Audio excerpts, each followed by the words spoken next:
नमस्कार. मी आलेले आहे माहेरी आणि आईनं बनवलेलं आहे चिंचेची चिंचोणी. 1 वाटी चिंच तिनं 1 तासासाठी पाण्यात भिजत घातलं आणि इकडे पातेल्यात 2 ग्लास पाणी घेऊन त्यामध्ये 2 चमचे बेसन पीठ घातलं आणि आता हे एकजीव करून घेतलं सगळं. बेसन पिठाऐवजी तुम्ही तांदळाचं पीठसुद्धा वापरू शकता. आणि आता ह्यामध्ये घालणार आहे अर्धी वाटी गूळ. गुळाचं शिटिंग झालेलं नाही, पण चिंच म्हटली की चिंच का कुठलाही पदार्थ आला की गूळ हा येतोच. 1 वाटी चिंचेसाठी अर्धी वाटी गूळ हा घालावा लागतो. लगेच बेसन पिठाचा डबासुद्धा तिनं उचलून ठेवला पाहिजे, तिला पसारा आवडत नाही.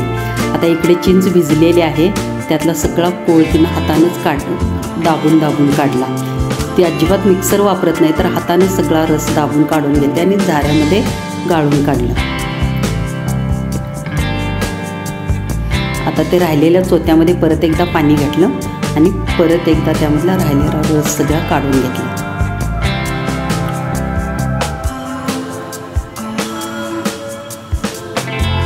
आता हे चिंचेची चिंचोणी बघितल्यावर मला माझं बालपण आठवलं. बालपणी आम्ही खाल्लेलं होतं कधी.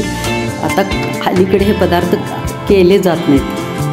आता फोडणीची तयारी करूया. लसूण भरपूर घेतलेला आहे. 1 गड्डा लसूण घेतला चेचून आणि 1च चमचा तेल घ्यायचं आहे. तेलाची जास्त गरज नाही.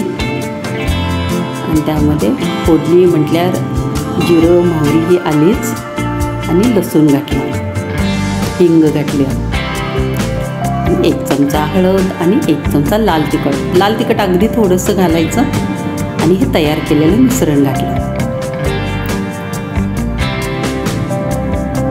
गूळ जर कमी पडला तर तुम्ही नंतर टेस्ट करून सुद्धा नंतर घालू शकता. आणि थोडंसं वरून मीठ घातलं.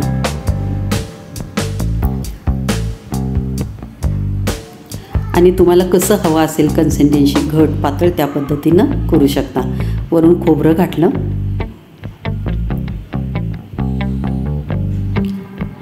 आणि आता ह्याला छानशी उकळी द्यायची.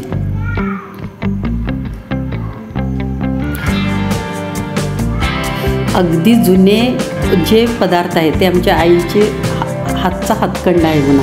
खूप टेस्टी लागतात. कुठलेही मसाले जास्त न वापरता अगदी साध्या पद्धतीने केलेले तिचे सगळे पदार्थ खूप टेस्टी असतात. आता वरून कोथिंबीर घातली आणि आपली ही चिंचोणी तयार आहे. 1 उकळी आली की चिंचोणी तयार झाली. खायला खूप पौष्टिक लागते. ह्याला चिंचगुळाची आमटीसुद्धा म्हणतात. तुम्ही पुरीबरोबर खावा, भाजीबरोबर खावा, खूप छान लागतं. ताटामध्ये आज स्पेशल आहे बनवलेलं. भजी आहे, बासुंदी आहे, भाजी आहे आणि सगळ्यात स्पेशल चिंचोणी आहे. तुम्ही निश्चित करा आणि कमेंटमध्ये जरूर कळवा.